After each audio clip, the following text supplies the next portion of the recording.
J'adore. C'est la Héloula de Rani Tayeb Lemet. Ah bon? C'est celle qui se lève? Ah, oui. Ah, c'est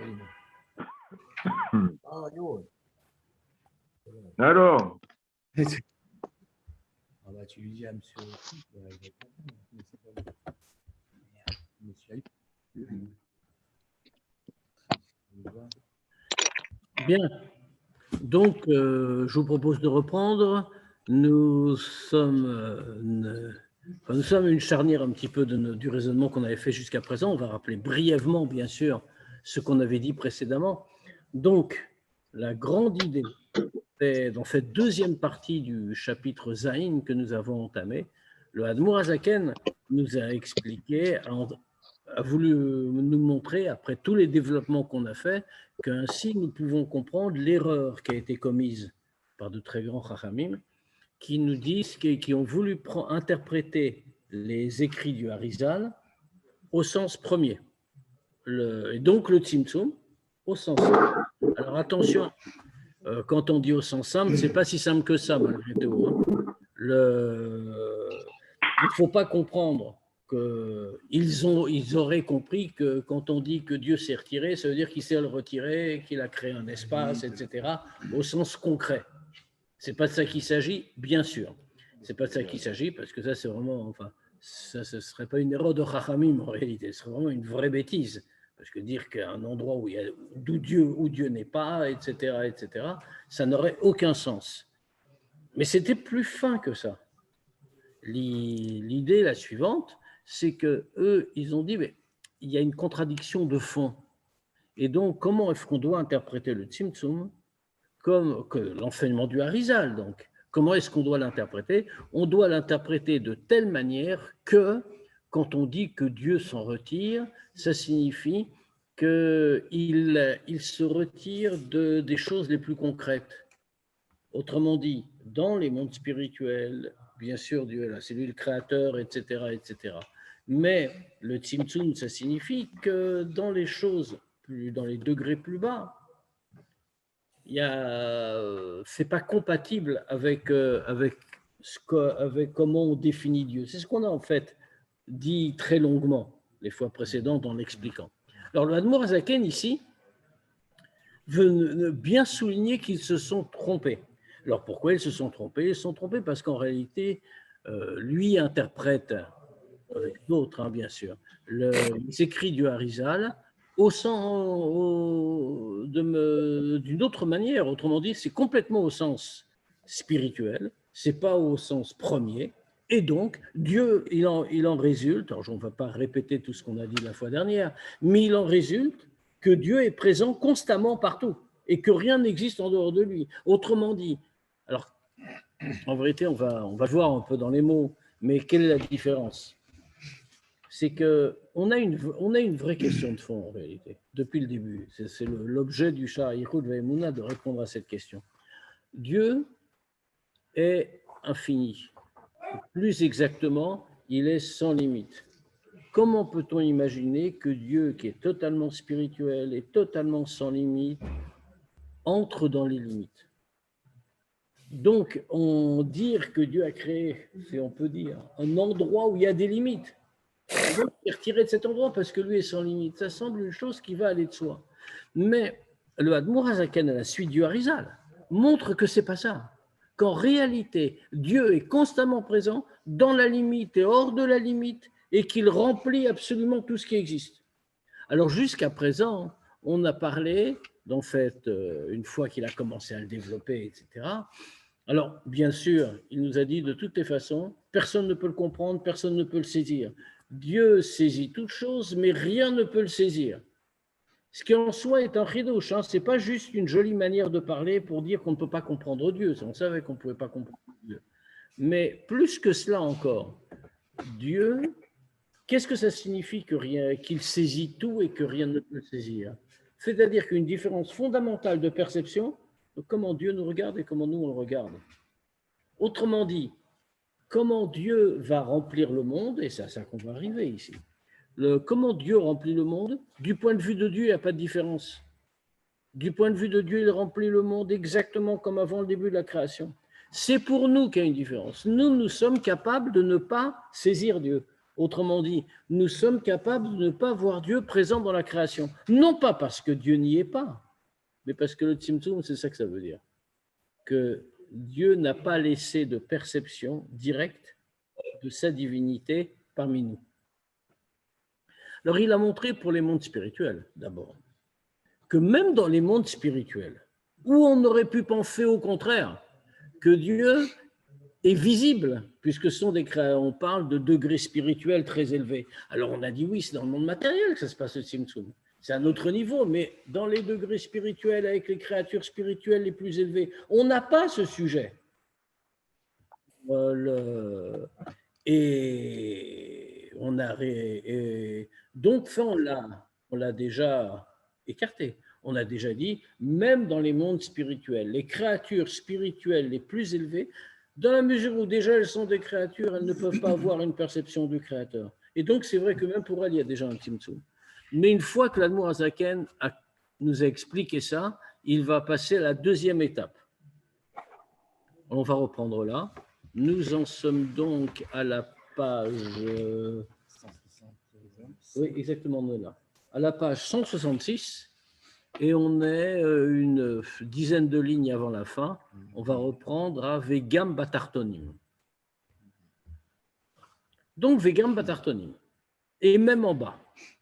Afalgav Deyu Memale Kol Almin. Alors, on a, nous, ici, où est-ce qu'on en est exactement dans l'exposé du Admour Hazaken, si on peut dire? L'Admour Hazaken a cité un Raya Memna. Raya Memna, c'est-à-dire une partie du Zohar. Il a cité une partie du Zohar, alors je rappelle qu'on l'appelle Raya Memna, mais c'est le même livre. Hein. Raya Memna, parce que Raya Memna, ça veut dire en araméen Roé Neeman. Roé Neeman, le berger fidèle, c'est-à-dire Moshe Rabbeinu. C'est une partie du Zohar qui est attribuée à Moshe Rabbeinu. C'est lui qui l'a écrit en clair.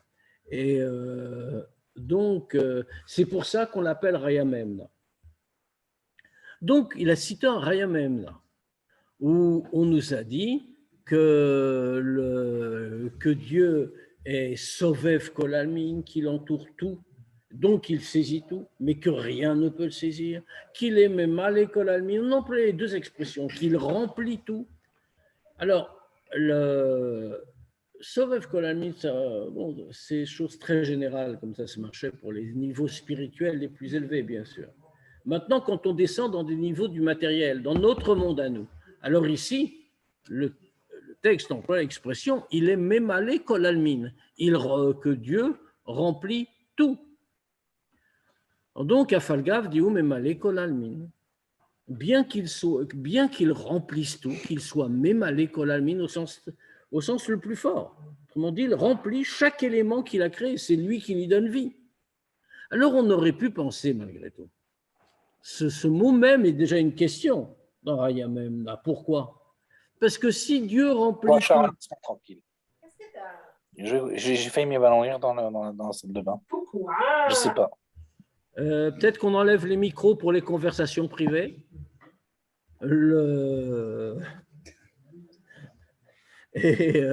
Donc, Dieu est Memale Kol Almin, il remplit tout, tous les degrés, mais qu'est-ce que ça entraîne, ça, comme idée?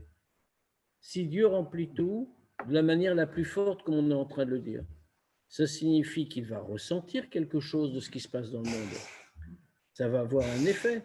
Prenons un exemple simple. C'est l'exemple qu'il va donner tout de suite. Quand on a un exemple similaire en nous-mêmes, la Neshama remplit le corps. Et c'est elle qui le fait vivre. Alors, si on va rapidement, on pourrait dire, Dieu fait pareil, si on peut dire, bien sûr. De la même manière que la Neshama remplit le corps et le fait vivre, ainsi, dans ce degré-là, Dieu remplit le monde et le fait vivre. Mais qu'est-ce qu'on observe avec la Neshama? La Neshama ressent ce que le corps ressent. Prenons un exemple très simple. Si le corps a mal dans quelque chose, bien, ça ne change rien de profond à la Neshama. Malgré tout, la Neshama en subit les conséquences, parce qu'elle est dans le corps. Alors, ce qu'on vient de dire, si on l'applique de la même manière à Dieu, on obtient un résultat qui est très embêtant en réalité. Ça signifie que Dieu va être soumis au changement connu par le corps. Mais comment peut-on dire que Dieu est soumis au changement? Si Dieu est soumis au changement, il est imparfait, Shalom. C'est la question qu'on va tout de suite poser. Donc, Vegam Betartonim. Alors, il ne faut pas se tromper. C'est-à-dire que même en bas, Afalgav Memale Kolanmin, bien que Dieu remplisse tous les mondes, donc il remplit tout, malgré tout, Eino Kenishmata Adam Torgufo. Ce n'est pas comme la neshama de l'homme qui se revêt dans le corps. Shinit Feset Tochaguf. La neshama est complètement investie dans le corps, profondément. Ad Shemit Paelet ou Mekabel et Shinui Meshinui Aguf Vetsaaro Meakaot Okriru Tochamimut Aesh Vekayotse. La neshama va ressentir ce que ressent le corps. Elle va donc être soumise au changement du corps. Si le corps a mal parce qu'on l'a frappé, ou parce qu'il fait froid, ou parce que le feu l'a brûlé, etc. Autrement dit, si elle ressent, quelque chose se rajoute à elle, quelque chose la modifie. Donc, ça signifie qu'elle est sujette au changement. À cause du corps. Si on applique la même chose à Dieu, on dit Dieu s'habille à l'intérieur du monde. Et donc, le monde matériel va avoir une influence sur lui et va soumettre Dieu au changement. Chas Shalom, on ne peut pas dire une chose pareille. Comme le dit très bien le Rambam, très clairement, le changement est une marque d'imperfection. On change parce qu'on est imparfait, on va être quelque chose d'autre. La perfection par nature ignore le changement. Donc ici, il est hors de question que Dieu est soumis au changement du monde et qu'il sera en même temps, si on peut dire, soumis au monde. Donc, qu'est-ce qu'on obtient? Ça veut dire qu'il faut trouver la façon de comprendre que Dieu est Memale Kol Almin, il remplit tous les mondes, mais remplissant tous les mondes, il n'est pas sujet au changement des mondes. Comment est-ce qu'on fait ça? Toute la réponse, en fait, on l'a déjà donnée, cette réponse. Mais ici, le Admorazaken veut l'expliciter de manière encore plus claire. Toute la réponse tient dans l'idée du Tzimtzum. Et là, on peut comprendre vraiment à quoi sert le Tzimtzum. C'est-à-dire que Dieu saisit tout, mais le Tzimtzum fonctionne par rapport aux créatures. Les créatures ne saisissent rien. Ce qui fait que Dieu s'investit sans avoir de retour, si l'on peut dire, sans ressentir quoi que ce soit. Comme on le dit tout de suite. Mashenken ba'kadosh baruch hu. Ce qui n'est pas le cas pour Dieu. She'eino mekabel shum shinui mishinui olam hazeh, qui ne reçoit aucun changement de tous les changements du monde. Mais kaïtz le chorev, que l'été, l'hiver, miyom laïla, le jour ou la nuit, kedirtiv, comme il est écrit. Gam choshech lo yachasher mimecha, que même l'obscurité ne va pas être obscurcie de toi. Velaïla kayom yaïr. Et donc pour Dieu, la nuit va éclairer comme le jour. Qu'est-ce que ça veut dire? Il y a une perception des créatures et une perception du Créateur. Donc Dieu remplit le monde, mais il n'est pas prisonnier, si on peut dire, du monde. Les fiches parce qu'il n'est pas du tout pris à l'intérieur des mondes. Afalgav de memalelon, bien qu'il les remplisse. Donc, maintenant, avant, on ne pouvait pas répondre ça, parce qu'on n'avait pas perçu complètement ce que c'était que le Tzimtzum. Maintenant, on peut le comprendre. Pourquoi? Parce que le Tzimtzum a pris tout son sens. C'est-à-dire que le Tzimtzum, c'est quand on dit que Dieu s'est retiré, le Makom Panouï, l'endroit vide que fait Dieu, c'est bien sûr pas un endroit physique, ça on l'avait compris depuis le début, mais c'est même pas un endroit spirituel. L'endroit vide, c'est simplement comme cela qu'on va définir le fait que les créatures sont dans l'impossibilité de saisir la divinité. Autrement dit, il y a une perception de Dieu, une perception des créatures. Dieu, rien ne fait obstacle à sa vision du monde, à la manière dont il tient le monde, dont il enveloppe, entoure le monde, remplit le monde. En revanche, les créatures ne perçoivent pas la présence de Dieu dans le monde du fait du Tzimtzum. Et donc maintenant, nous avons résolu en réalité notre contradiction. Parce que sinon, à quoi on aurait abouti? On aurait abouti à dire finalement que Dieu est d'une certaine manière limité par le monde. Et puisqu'il est modifié par le monde.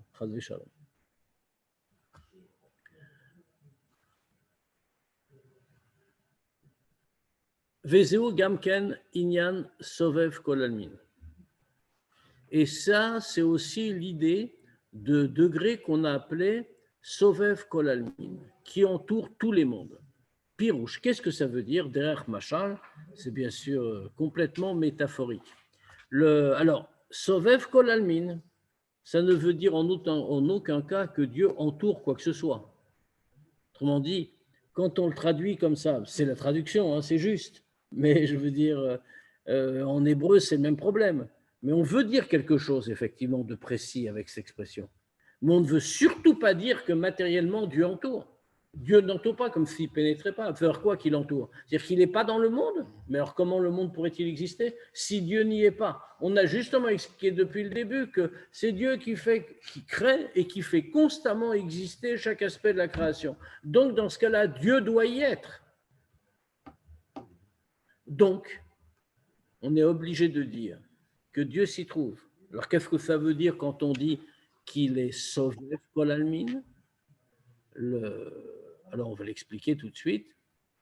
Pirouche, Derer Machal, on va en donner une explication, donc un exemple. Chez Adam, Midbonen, Be'eize Davar Chochma Besichlo. Quand un homme réfléchit à une chose avec son intellect, au Davar Gashmi Be'marshavto, ou à une chose matérielle dans sa pensée, Azaï, Sichlo Marshavto Makifim ala Davaraou Ametsuyar Bemarchavto Obechio Besichlo. Après, on va reprendre. Alors, dans ce cas-là, quand l'homme imagine dans son intelligence, il est en train d'imaginer une chose, sa pensée va entourer la chose qu'il se représente dans son esprit, dans sa pensée. Mais il ne l'entoure pas vraiment. Autrement dit, je réfléchis à un objet, à quelque chose du monde. Je l'ai complètement défini dans ma pensée. D'une certaine manière, ma pensée le recouvre. On va dire que ma pensée a totalement entouré la chose puisqu'elle se la représente en entier. Maintenant, on comprend bien sûr que cette chose-là, j'ai aucune influence dessus aujourd'hui. Elle est dans ma pensée, mais pas plus. Je ne peux rien y toucher, je ne peux pas la modifier, etc. Pour la modifier, pour en faire quelque chose, il faudrait que je la prenne dans les mains. À ce moment-là, j'aurai une action. Mais si je suis simplement Sovev, j'ai compris quelque chose, je l'ai inclus dans ma pensée, je ne peux rien en faire. Alors, si on dit, pourquoi est-ce qu'on ramène ça? Parce que ça correspond vraiment. Dieu, on nous dit, il est Sovev Kol Almin. Il entoure tous les mondes, un petit peu comme la pensée entoure l'objet. De la même manière, on aurait pu dire, Dieu entoure tout ce qu'il a créé. Cela signifie donc qu'il ne touche pas à ces choses. Il aurait la conséquence de cette analogie, qui a l'air très juste, c'est que finalement, Dieu n'a pas d'action sur tout ce qu'il a créé. Il ne fait que les entourer. C'est comme s'il s'était exclu. Exactement le contraire de ce qu'on veut dire. Avala Kadosh Baruch Hu. Mais à Kadosh Baruch Hu. Dirtiv be, à propos de qui il est écrit, Kilo marshvotai marshvotechem. Mes pensées ne sont pas vos pensées, Vegomer. Marshavto veidiato shiodea kol anivraim, makefet kol nivra venivra bepoel mamash. Pour Dieu, cela ne veut pas dire qu'il n'intervient pas sur la créature et que Sovev, cette idée de Sovev Kol Almin, est une idée qui sépare Dieu de sa création. Au contraire, pourquoi? Parce que la pensée de Dieu n'est pas du même type que la nôtre. Ça veut dire que la pensée, la connaissance que Dieu a de toutes les créatures n'est pas une connaissance globale, c'est une connaissance individualisée. elle entoure chaque créature, et ce, Bepoel Mamash, concrètement. Pourquoi est-ce qu'il y a cette différence? Sha'are, hi chayuto, v'itavuto, me'ayin leyesh Bepoel Mamash. Parce que la pensée de Dieu n'est pas la nôtre. La pensée de Dieu, c'est la vitalité des mondes, l'existence des mondes, et pas seulement des mondes en général, comme on a dit, mais c'est l'existence de chaque créature qu'il recrée à partir du néant, Bepo El Mamash, très concrètement. Donc la pensée de Dieu n'est pas extérieure au monde, même si elle l'entoure. Entourer veut dire autre chose. Entourer, comme on l'a dit, ça signifie seulement que la créature ne voit pas la présence divine. Ça ne signifie pas qu'elle n'est pas là. Ça, c'est l'idée du Tzimtzum. Alors maintenant qu'on a rappelé cette idée, nous pouvons comprendre la grandeur d'abord du Tzimtzum et la grandeur de Sovev Kol Almin. Grandeur du Tzimtzum parce que ça permet à la créature d'exister en réalité. Et la grandeur de Sovev Kol Almin parce que ça veut dire la présence de Dieu qui englobe tout l'existant. Mais il y a aussi, on revient sur Memale Kol Almin. Maintenant, qu'est-ce que c'est que Memale Kol Almin? Ou Memale Kol Almin, hi prinat achayut amitlaveshet tor etzem anivra. Maintenant, Memale Kol Almin, ça va plus loin. Pour Memale Kol Almin, le Tzimtzum va beaucoup plus loin. Pourquoi est-ce que le Tzimtzum va beaucoup plus loin? Parce que c'est cette vitalité qui s'habille à l'intérieur de l'essence de la chose. Shi metzumtzemet betocho betzimtzum rav, kefi erer maut anivra, shubal gvul vetachlit bekamuto veechuto. Parce que la lumière de Memale Kol Almin, si on peut dire, eh bien cette lumière-là va, elle, non pas entourer, mais s'habiller à l'intérieur de l'essence même de la créature, quelle qu'elle soit, chacune à son niveau. C'est-à-dire qu'elle va s'habiller littéralement à l'intérieur, et pour s'habiller à l'intérieur dans l'essence, a dit le texte, il a été très fort, dans l'essence de la créature, elle doit se mettre à la dimension de la créature, en qualité comme en quantité. On dit, il y a des créatures plus élevées qui vont recevoir une lumière en plus grande quantité et d'une intensité plus forte. Et il y a d'autres créatures de degrés plus bas qui vont recevoir une lumière moins intense et en moins grande quantité. Par exemple, on ne peut pas comparer la vitalité que va recevoir une pierre de celle que va recevoir, par exemple, un être humain. Alors maintenant, dans tous les cas, la lumière divine qui fait exister l'objet matériel est nécessaire. Dans tous les cas, elle va d'abord avec des fonctions différentes, mais qui ne sont pas abordées ici. Il y aura le Or HaSovev qui va l'entourer, mais comme on a dit, ce Or HaSovev est un Or qui n'est pas vraiment Sovev. C'est-à-dire, ce n'est pas qu'il est absent, ce n'est pas qu'il ne fait qu'entourer. En vérité, l'appellation est trompeuse. Parce que quand on dit Or HaSovev, on a un peu l'impression, oh, bah, ça entoure. Ce n'est pas ici, c'est à l'extérieur. Pas du tout. Le Or HaSovev est présent ici autant que le Or HaMemale. Simplement, il ne pénètre pas profondément parce qu'il n'est pas adapté à la capacité de réception de l'endroit où il se révèle. Et deuxièmement, il y a justement ce Tzimtzum qui permet que la créature ne le reçoive pas, enfin ne le ressente pas, parce qu'elle ne pénètre pas profondément. En revanche, Memale va s'adapter à la créature et va correspondre exactement à ce qu'elle peut recevoir. Comment on va le voir tout de suite? De Aïnou, ça veut dire quoi? Quand on dit Bekamuto vechuto, en quantité, en qualité, c'est-à-dire Ma'alato vechashivuto, c'est-à-dire son degré et son importance. Kegon, prenons un exemple. Hashemesh yeshlo gvul vetachlit bekamuto. Prenons l'exemple de la créature la plus puissante que nous puissions regarder, le soleil. Le soleil, dont la masse, le corps, l'aspect, la matérialité du soleil a une limite en quantité. Il a une dimension. Shehu kmo kuv samer zain peamim kegodel kadur haaretz, dont on sait, les Chachamim nous disent que le soleil a une dimension de 167 fois la taille de la terre. Ve'chuto ma'alato ou auto gamken ou oro gamken yeshlo gvul. Et sa qualité, son degré au soleil, qu'est-ce que c'est? Bien, c'est sa lumière, c'est-à-dire sa lumière. Gamken yeshlo gvul, lui aussi a une limite. Atkama yochal ha'ir. Quelle est la limite dans la qualité du soleil? C'est jusqu'où il peut éclairer. Kilo yahir levilti tachlit. Parce que la lumière du soleil ne va pas s'étendre à l'infini.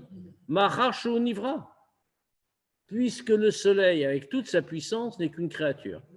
Or, la définition même d'une créature, c'est qu'elle est différente du créateur. Le créateur est infini. Le créateur n'a pas de limite. En revanche, la créature en a. Ça fait même partie de la création. Les conditions que Dieu a mises dans la création, c'est le principe du Tzimtzum Arishon. Dieu a fait rentrer la limite dans le monde. Autrement dit, toute créature est limitée. Dans ce sens, le soleil aussi est limité. Alors, sa constitution matérielle, si on peut dire, est limitée, on l'a dit, 167 fois la taille de la Terre. Et sa qualité, sa manière d'apparaître, la lumière n'est pas infinie. Elle a au contraire une limite. Combien elle peut éclairer, puisqu'elle ne peut pas le faire à l'infini. Machar, Shonivram, c'est une créature. Vechen, Kol Anivraim, Emba, Legvul, Vetachlit. Et de la même manière, toutes les créatures ont des limites. C'est la règle de la création. Comme il est écrit, que de la terre jusqu'au ciel, il y a une distance de 500 années de marche. Donc, je vais essayer.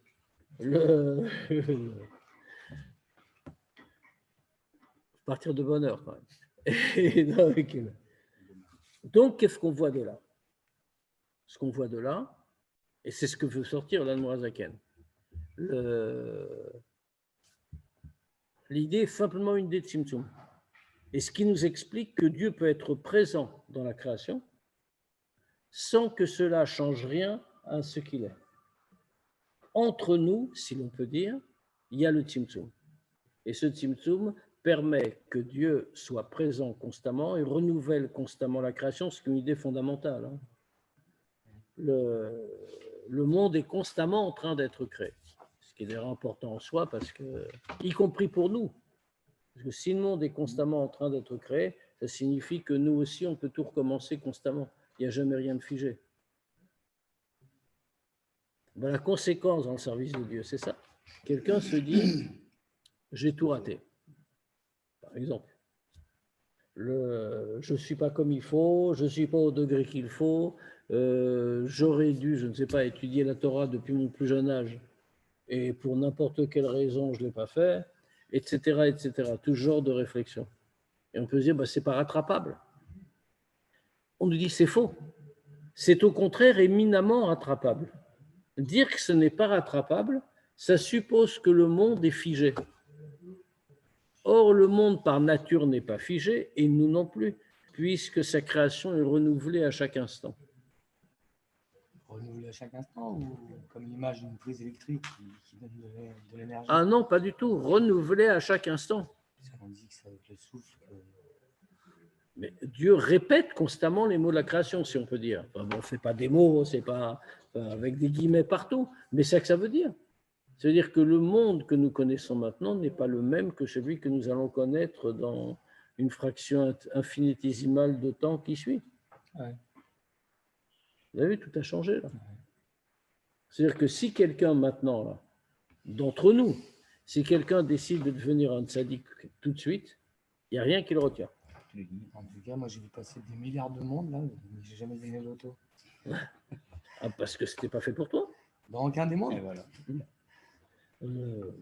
Aucun des mondes. On a raconté déjà, l'histoire, la fameuse histoire du rabbi, que dans les premières années, quand les Français commençaient à aller chez le rabbi, et que, j'ai raconté 20 fois cette histoire, et qu'il y avait, et comment ce temps-là, les billets d'avion étaient extrêmement chers. Et donc, partir de France, fallait déjà plus être vraiment très riche, c'était pas réservé aux stars de cinéma, mais fallait avoir fallait avoir de l'argent, quoi. Et la plupart des gens à l'époque, c'était des jeunes, des étudiants, etc., pas très argentés. Et donc, la manière à l'époque, ils avaient organisé un charter de Londres. Avec un charter, ça revenait évidemment beaucoup moins cher. Le problème d'un charter, alors bon, pour les Français, c'était pas très pratique, mais tout le monde était jeune, étudiant, etc. Donc, tu faisais une petite escale à Londres, passais la nuit là-bas et tu repartais avec les Anglais le lendemain matin. Et alors, seul petit problème, c'est qu'évidemment, un charter, c'est avec un horaire fixe, une date fixe, etc., etc. On ne peut rien modifier. Au retour, quand c'était juste après les fêtes, donc pour la fête de Tishri, quand il s'est agi de rentrer, il se trouve que le rabbi a fait savoir qu'il y aura un Farbrengen, à un moment où il n'y avait d'habitude rien. C'est pour ça que la date avait été fixée à ce moment-là. C'était après les fêtes, il n'y avait rien, etc. Donc tout le monde partait. Il se trouve que cette année-là, le rabbi a annoncé qu'il y aura un Farbrengen. Donc tout le monde était extrêmement embêté parce que ça fait de la peine, quoi. Bon, il y aura plein de Farbrengen qui vont passer dans l'année où tu ne verras pas, bien sûr, mais les gens étaient là, ils étaient sur place. Et là, ils devaient partir, prendre leurs valises et tout, alors que le rabbi était en train de parler. Compte tenu des horaires, sinon on risquait de rater l'avion, donc de rater le charter, et personne n'avait de quoi se payer un billet, en plus sur un vol régulier après. Donc personne ne savait quoi faire. Alors, le mot d'ordre a été donné que ceux qui doivent prendre cet avion vont préparer leurs affaires, vont déposer leurs valises dans l'entrée de 770 et tout le monde va rester au Farbrengen autant que possible. Et dès que vraiment, quand il n'y aura plus de moyens de rester, il faudra vraiment partir, alors les gens partiront pour leurs valises et s'en iront. Mais au moins, on aura au moins gagné quelque chose, quoi. Et c'est ce que tout le monde a fait. Donc, les valises ont été déposées dans l'entrée. Tout le monde se met au Farbrengen. Et puis, dans la salle, c'est la grande choule en bas, qui était plus petite que celle qu'on connaît aujourd'hui, mais qui était déjà grande. Le temps passait. Le rabbi parlait.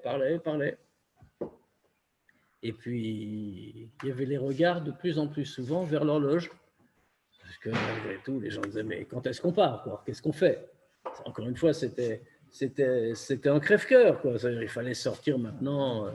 Et tout laisser comme ça, et le rabbi allait continuer de parler.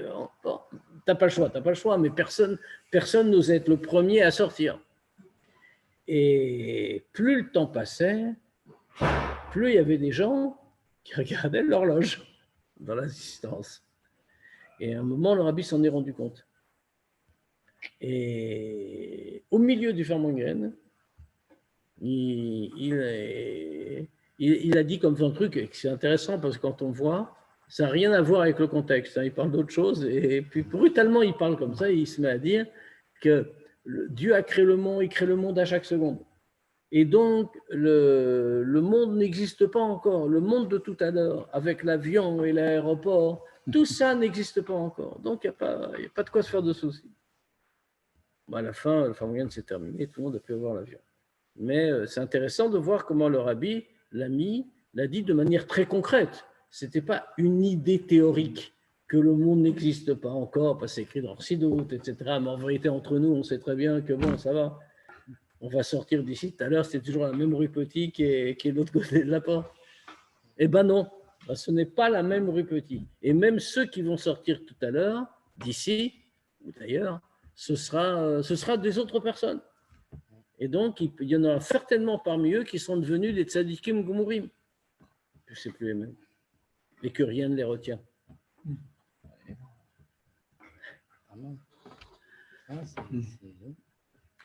Donc, ce que je veux souligner, c'est que c'est une idée importante. Ce n'est pas seulement une idée importante pour la compréhension du processus de la création, mais aussi pour la vision qu'on a généralement du monde. On n'est pas figé.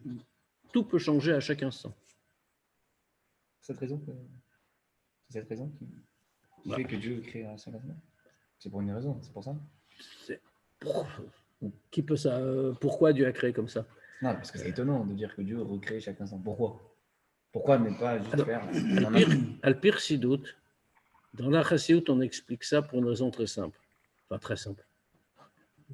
J'aurais pu dire très simple quand c'est très compliqué en réalité. On explique que c'est comme ça parce que toute création à partir du néant doit être renouvelée constamment pour se maintenir. Oui. Ça, c'est la réflexion intellectuelle générale. Maintenant, évidemment, on pourrait toujours dire bon, Dieu est tout-puissant. Il n'y a aucun mécanisme qui l'oblige, y compris celui-là. Si Dieu voulait créer autrement, il l'aurait fait en une fois. Il l'aurait fait. Ça aurait été autrement. Et donc, donc certainement, c'est aussi une des conséquences que Dieu a voulu, que rien ne soit jamais figé, qu'on puisse toujours tout recommencer. Et finalement, de là aussi, ça sort toute une grande idée de tchouva en réalité. Parce que finalement, en vérité, c'est un très grand espoir. Ça veut dire, ce n'est pas fixe. La situation n'est pas fixe. Nous vivons dans l'instabilité constante, une instabilité très stable. Ouais. J'arrive pas à faire le parallèle entre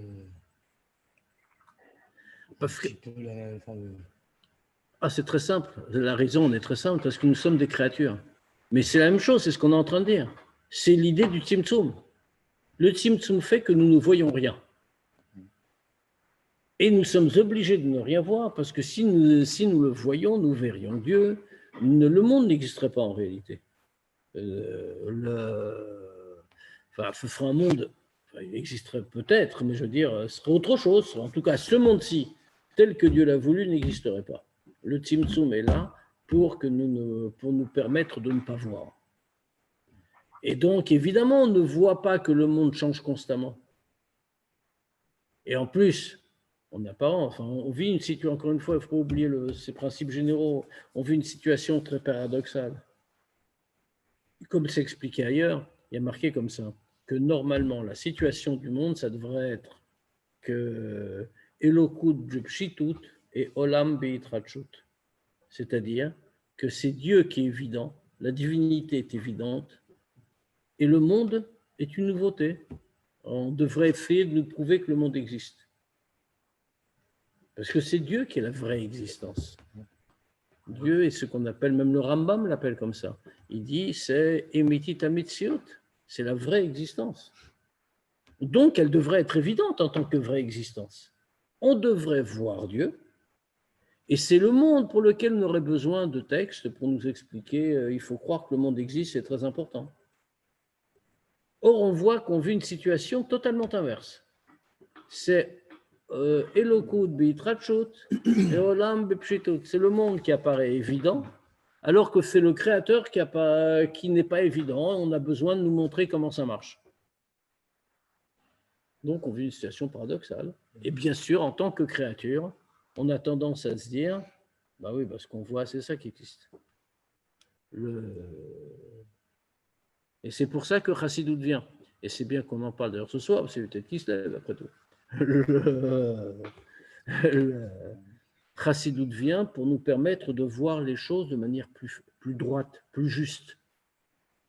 Pourquoi Chassidut Chabad? Ça nous permet de réfléchir à tout ça, afin que nous comprenions ce que c'est, que nous comprenions comment est le monde, que nous comprenions Dieu. Da'et Eloka Avira, il faut connaître Dieu, et que nous comprenions quelle est l'idée de la création. Pourquoi, que ça veut dire que Dieu est le créateur, et qu'est-ce que ça veut dire qu'on ne le voit pas, et comment il est possible qu'on ne le voit pas. Mais si on a des bons yeux, on le voit. Il faut juste peu d'exercice visuel. Une fois, un des Rébéim qui a dit, je crois que c'était Rabbi Marash, Rabbi Rachab, son fils est venu le voir après Yom Kippour. Il a demandé à son fils avec quoi tu as prié sur Yom Kippour. Son fils était un grand tzaddik, bien sûr. Il lui a dit j'ai prié avec telle et telle pensée dans Chassidut. Il a demandé toi avec quoi tu as prié. Il lui a répondu moi j'ai prié avec le Hamoud. Il avait un Hamoud où il posait ce sidour, il s'appuyait comme tout le monde à Yom Kippour, je veux dire. J'ai prié, qu'est-ce que ça veut dire j'ai prié avec le Hamoud? Ça veut dire j'ai prié avec la conscience que de la parole de Dieu qui fait exister le Hamoud. J'ai vraiment voulu dire ça. Ah oui, bien sûr. Qu'est-ce que ça veut dire j'ai prié avec le On Hamoud? l'a fait dire. Moi j'ai prié avec toi, bon, ça va. Non.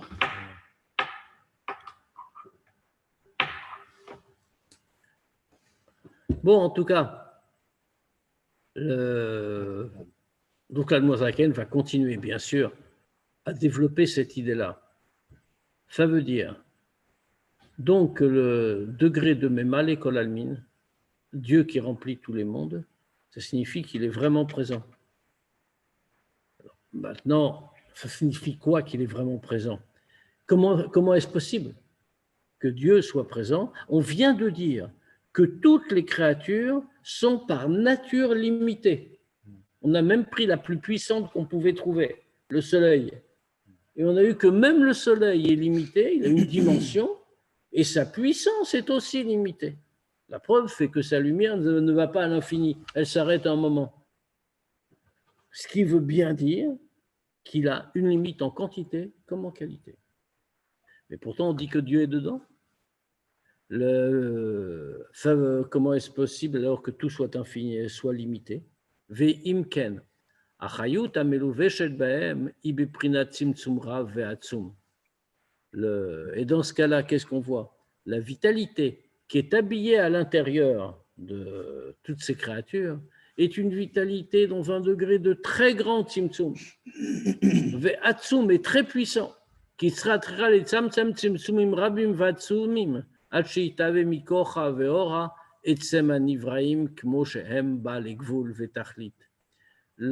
parce qu'en réalité, ce n'est pas seulement qu'il faut un tzimtzum, comme on a l'habitude de le dire. Bien sûr, il y a le tzimtzum Arishon, comme dit le Harizal, etc., le premier tzimtzum, mais il faut de nombreux tzimtzumim, et des tzimtzumim très puissants, jusqu'à ce que, à partir de sa force et de sa lumière, apparaissent l'essence des créatures comme elles sont, c'est-à-dire avec une fin, avec une limite.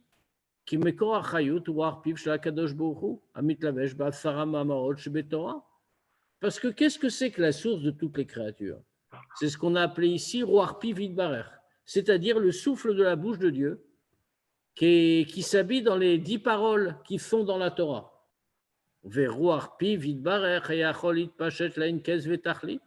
Or, quand on reprend au départ, c'est le souffle de la bouche de Dieu, les 10 paroles qui créent le monde, qui s'habillent dans les 10 paroles. Encore une fois, ce n'est pas des paroles, c'est des paroles qui ne sont pas articulées par définition. Comme on l'avait déjà expliqué, quand les Chachamim, quand la Torah nous parle des 10 paroles par lesquelles le monde a été créé, il ne parle pas de paroles au sens strict. Parler, ça suppose système respiratoire, ça suppose une bouche, ça suppose de quoi articuler les mots.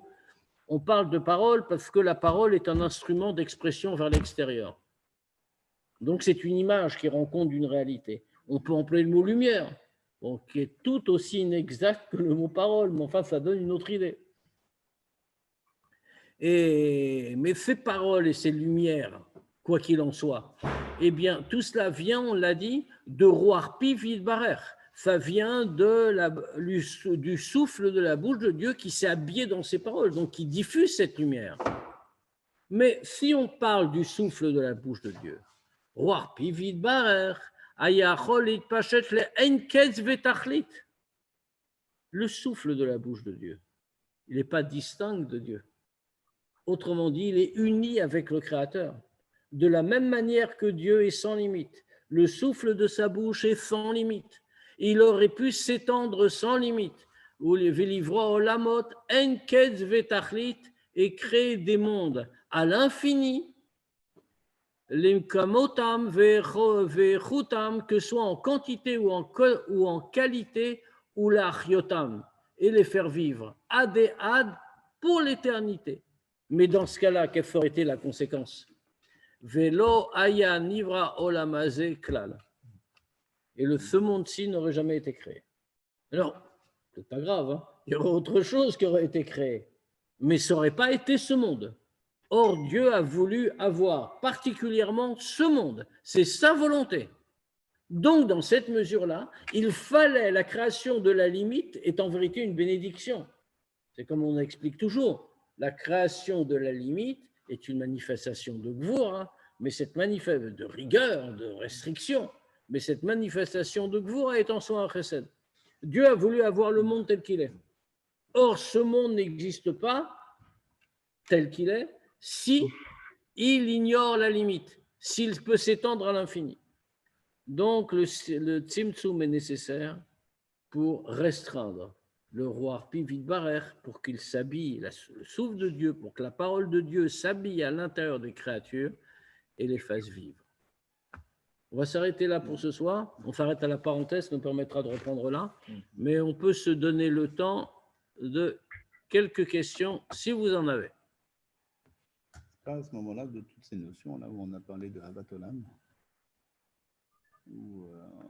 comment on peut ressentir Avat Olam en réfléchissant sur le monde, en réfléchissant Exactement. sur Dieu. C'est pour ça que c'est tout le sujet de Shema Israël. Shema Israël, Baruch Shem Kvod Malchuto Leolam Vaed. Shema Israël à Vaïla, le degré supérieur de l'amour de Dieu, correspond à l'union totale avec Dieu, et Baruch Shem Kvod Malchuto Leolam Vaed, où on ne voit pas le nom de Dieu, qui est justement Dieu, Memale Kol Almim, qui s'habille à l'intérieur du monde. Et on découvre Dieu dans le monde, en réalité. Cette prise de conscience, en y réfléchissant, exactement. On trouve... c'est à ça qu'on est censé réfléchir pendant les 2 premiers psukim du Tanya, du Shema.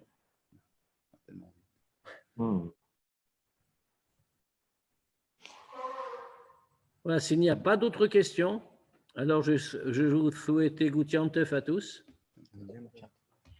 Et puis, bon, on se revoit jeudi soir de toute façon pour la Sikha. Merci, Goutiantef.